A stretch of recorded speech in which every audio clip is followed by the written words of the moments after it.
नमस्कार, मैं हूं प्रसून। आज बात करेंगे कि इजराइल और फिलिस्तीन के बीच हो रहे संघर्ष की, जिसके ऐसे सबक हैं जो पूरी दुनिया की आंखें खोलने के काम में आ सकती है।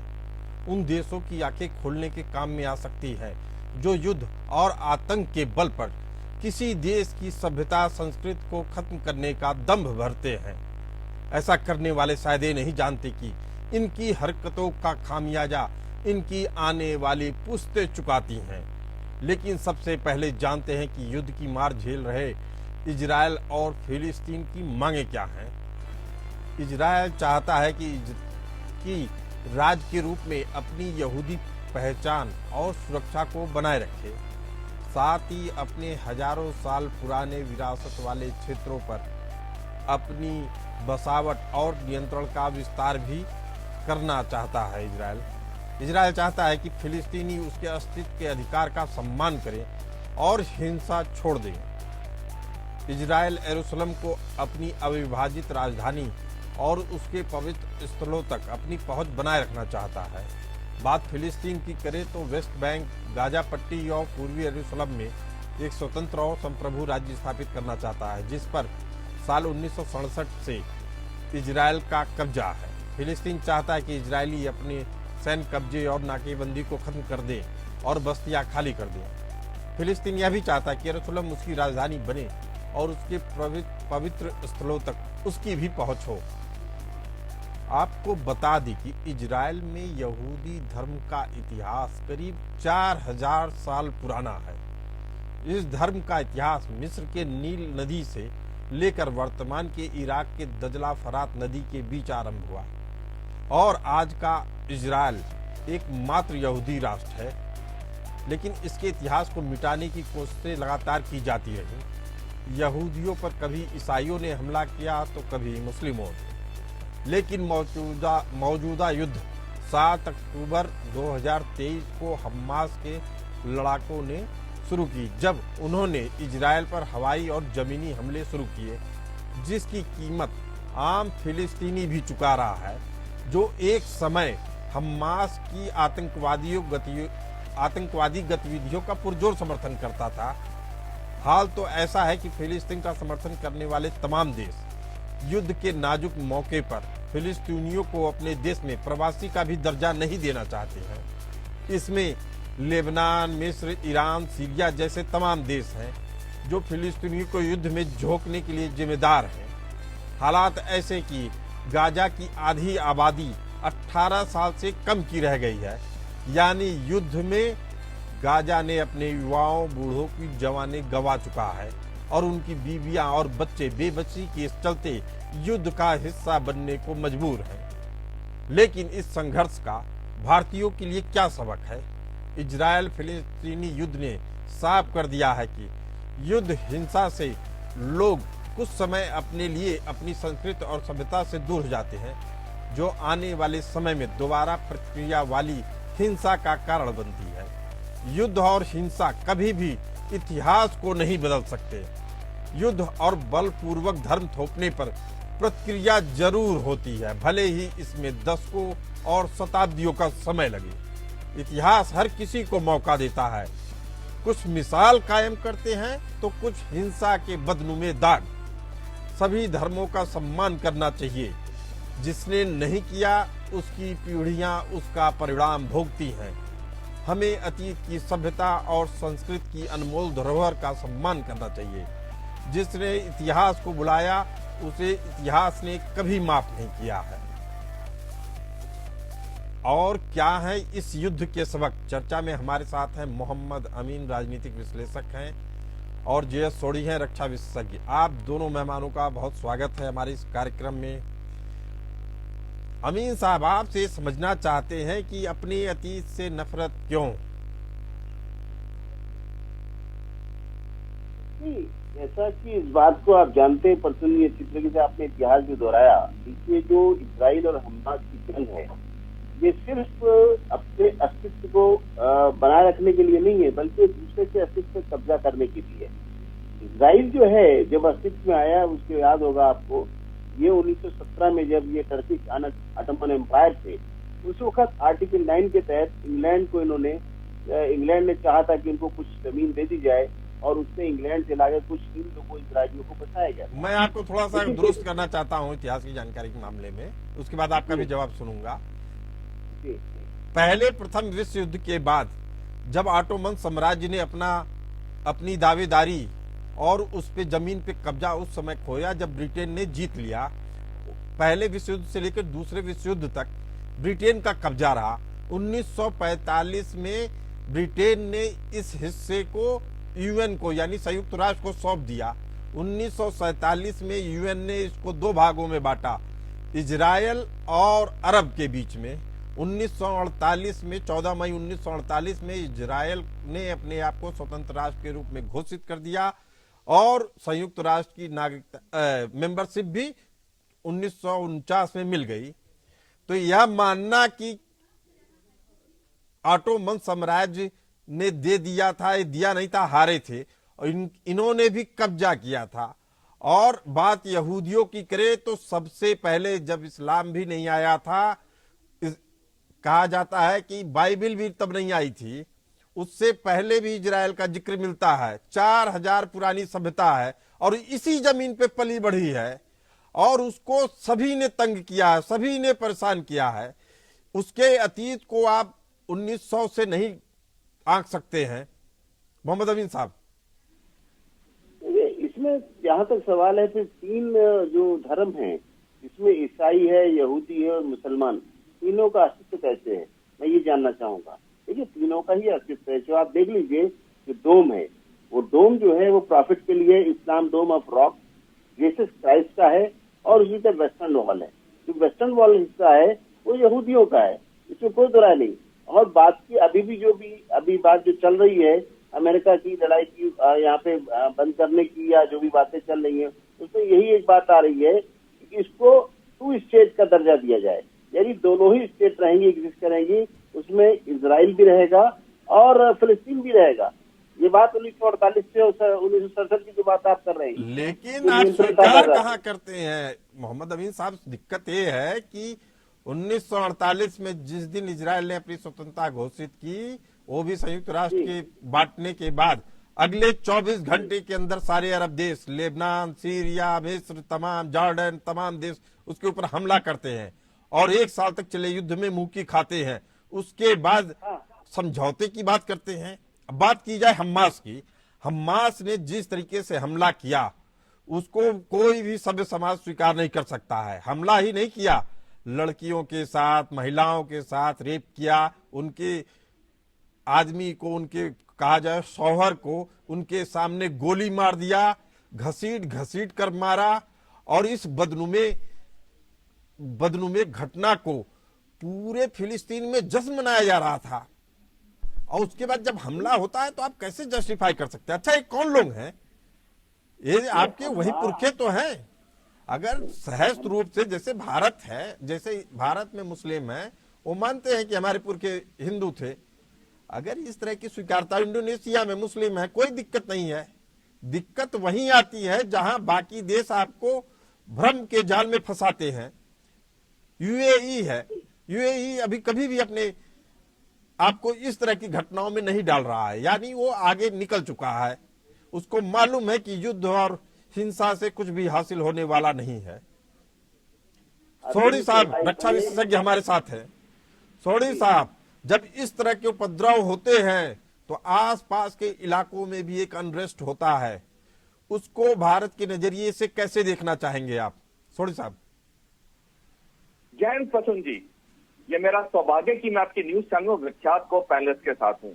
ये जो मिडिल ईस्ट में हो रहा है हमास और इजराइल के बीच में, ये आपने सही कहा, ये शताब्दियों पुराना किस्सा है और ये खत्म भी नहीं होगा जब तक वहां पे 2 नेशन सोल्यूशन नहीं होगा। लेकिन ये जो वहां जंग चल रही है, ये भारत के लिए बहुत बड़ी सबक और सीख है और मैं इससे 2 बड़े सबक और सीख आपके दर्शकों को बताना चाहूंगा।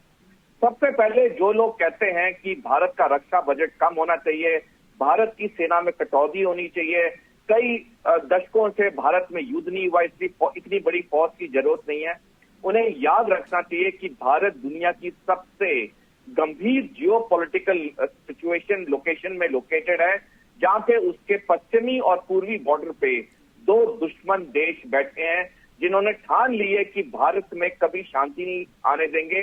और जो कई विख्यात मीडिया पब्लिकेशन में खबरें छपी हैं, 2035 में पाकिस्तान और चीन दोनों मिलकर भारत पे एक टू फ्रंट युद्ध करेगा।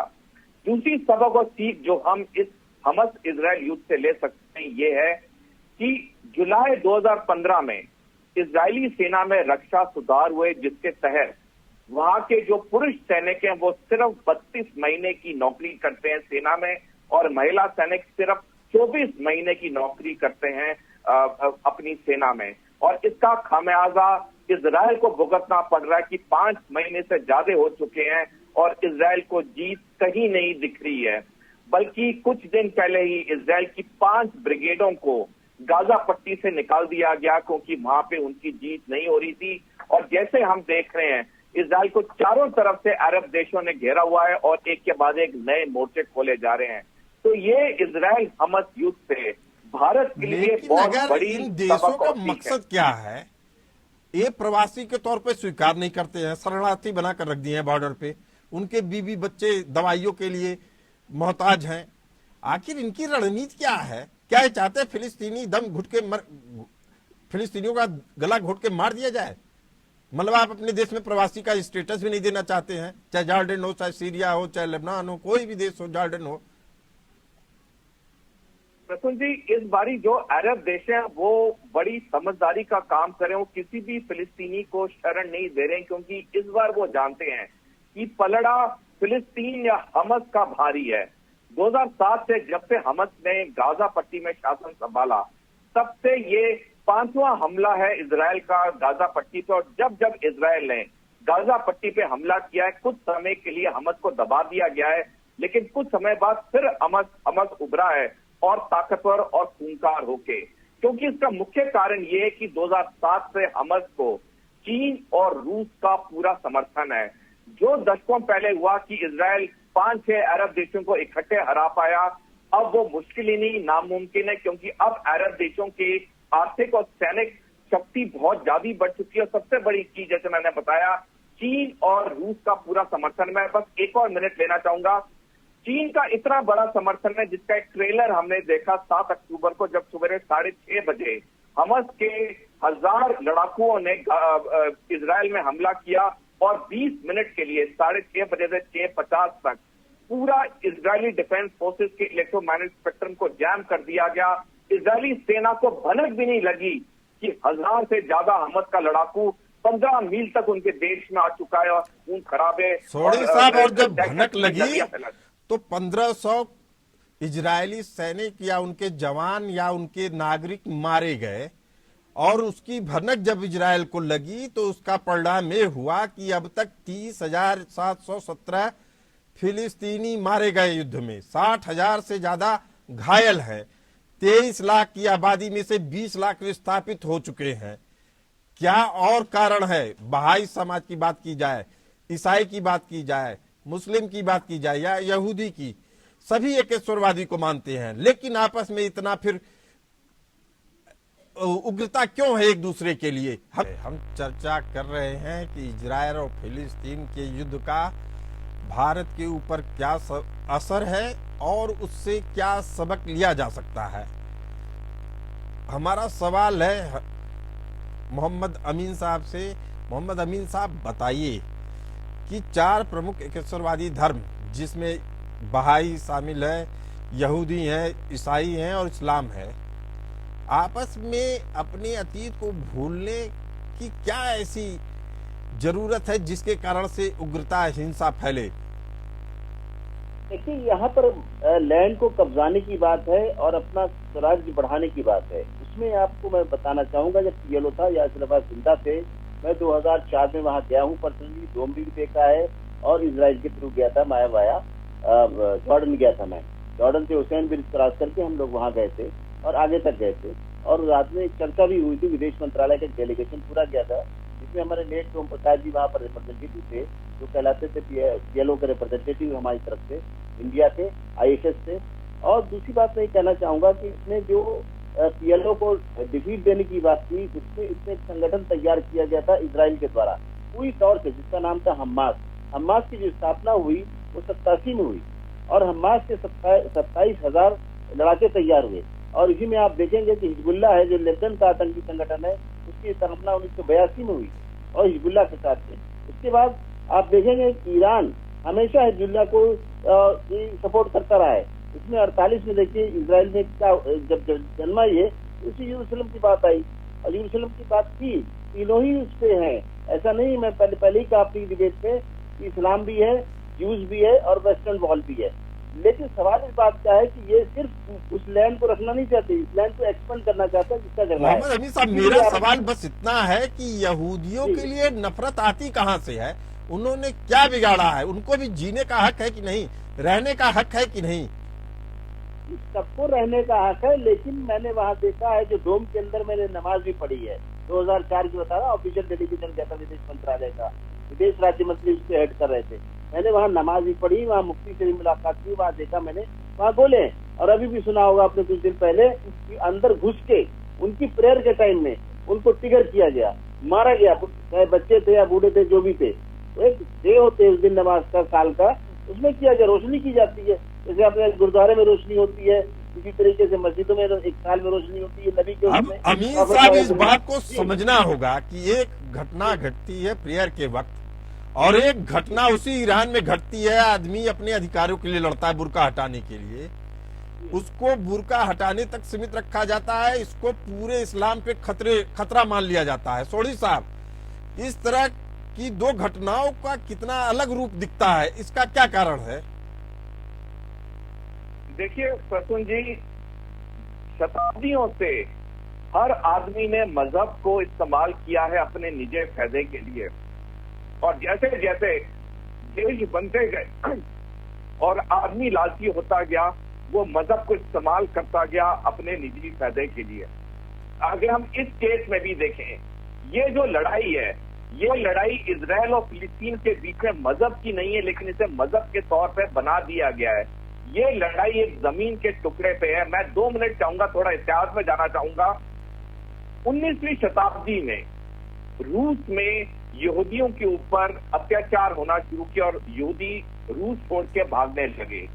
तब वो फिलिस्तीन में आए, जिसे तब फिलिस्तीन कहा जाता था, वो वहां पे आए। और जब वो आए तो उससे पहले वहां पे सिर्फ 2% यहूदी रहते थे, लेकिन 19वीं शताब्दी के बाद वहां पे ज्यादा से ज्यादा यहूदी वहां आने शुरू हुए और फिलिस्तीनियों ने उनको खुले हाथों से स्वागत किया। सोढ़ी साहब, आपकी बात में एक चीज और मैं ऐड करना चाहता हूं कि उस समय ऑटोमन साम्राज्य था, मिस्र का था। वहाँ के कुछ रूल्स एंड रेगुलेशन ऐसे थे जिसमें कोई भी आदमी जमीन खरीद सकता था और अपने कानून लागू कर सकता था। इसका फायदा उठाया यहूदियों ने। जी, अब आपकी बात आगे करिए। जी प्रसून जी, आपने बिल्कुल सही कहा। और पहले विश्व युद्ध के दौरान, जब पहला विश्व युद्ध चल रहा था, तो ब्रिटेन ने देखा कि वो ऑटोमन एम्पायर को इस इलाके में नहीं हरा पाएगा, क्योंकि ऑटोमन एम्पायर बहुत ही मजबूत था। 1915 जुलाई में 10 चिट्ठियां लिखी गई ब्रिटेन की तरफ से और ये अरब की तरफ से, जिसे मैकमोहन हुसैन करेस्पॉन्डेंस कहते हैं। इसमें ब्रिटेन ने अरब को आश्वासन दिलाया कि यदि आपने हमारी मदद की ऑटोमन एम्पायर को हराने के लिए, जब ये पहला विश्व युद्ध खत्म होगा, तो हम आपको ये पूरी जमीन देंगे और फिलिस्तीन यहाँ पे बनेगा आप लोगों के लिए। जो मुसलमान थे, अरब थे, उन्होंने उनकी बात मान ली। लेकिन अगले ही साल 1916 में एक सीक्रेट समझौता हुआ ब्रिटेन और फ्रांस के बीच में, जिसे साइक्स-पाइकॉट एग्रीमेंट कहते हैं। इस साइक्स-पाइकॉट एग्रीमेंट के तहत ये ब्रिटेन और फ्रांस में तय हुआ कि जब हम पहला विश्व युद्ध जीतेंगे तो हम ये जमीन को आपस में बांटेंगे, जिसे फ्रेंच मैंडेट कहा जाएगा और ब्रिटिश मैंडेट कहा जाएगा। जैसे ये पहले विश्व युद्ध में ब्रिटेन ताकतवर होता गया और उसकी जीत संभव होती गई, 2 नवंबर 1917 को बालफूर डिक्लेरेशन हुआ, जिसमें ब्रिटेन ने एक खत लिखा यहूदियों के मुखिया को और ये कहा कि पहले विश्व युद्ध के बाद यहाँ पर आप इजराइल बनाएंगे। जैसे इस खत का अरब को पता चला, वहां पे लड़ाइयां शुरू हो गई, ब्रिटेन के खिलाफ प्रदर्शन शुरू हो गए और उसके बाद से लगातार वहां पे लड़ाई झगड़े हो रहे हैं। लड़ाई झगड़े हो रहे थे। सोढ़ी साहब, एक बात तो साफ है आपकी इस पूरी बात से एक चीज साफ है कि यह केवल जमीन हथियाने की लड़ाई चल रही थी और सदियों से चल रही थी। मोहम्मद अमीन साहब भी इसी बात को कह रहे हैं। मोहम्मद अमीन साहब, अगर हम एक लाइन में समझना चाहें कि इस लड़ाई का भारतीय मुस्लिमों के लिए क्या निहितार्थ है, उसके क्या सबक हैं, तो क्या मतलब निकाला जाए इसका? देखिए, जो वहाँ के मुसलमान है और यहाँ के मुसलमानों में यही फर्क है कि वो जो कर रहे हैं, देखिए उनके मुसलमान जो कंट्रीज हैं, जो कहना चाहिए अरब है और जैसे ईरान है, टर्की है, जॉर्डन है, लीबिया है, इन लोगों ने अपना बॉर्डर नहीं खोला इन लोगों के लिए। सबसे बड़ी बात ये अच्छी बात आपको देखने को मिलेगा कि किसी ने, न मिस्र ने, न लेबनान ने, सब ने बॉर्डर पे पड़े हुए हैं लोग, उनको अपने अंदर आने नहीं दिया। क्यों? क्योंकि लड़ाके की हैसियत हो चुकी है, जो अंदर आएंगे तो उनके देश में आतंकवाद फैलाएंगे, ऐसा उनका मानना है। तो मैं समझता हूँ कि अब दुनिया दो हिस्सों में बटेगी और बढ़ती जा रही है, जो मुझे दिख रहा है, जिसमें चाइना है, ईरान है, टर्की है, जॉर्डन है, लेबनान है, सऊदी अरेबिया और सीरिया, ये एक तरफ हो जाएंगे और बाकी देश एक तरफ होंगे। अगर ये लड़ाई बढ़ी तो विश्व युद्ध की तरफ बढ़ेगी। तो आप भी मानते हैं कि ये धर्म की लड़ाई नहीं है? जी बिल्कुल जी। तो इस पूरी चर्चा में आप सभी मेहमानों का धन्यवाद। आप बने रहे इसके लिए धन्यवाद। हमें दीजिए इजाजत, चलते रहिए एपीएन न्यूज के साथ।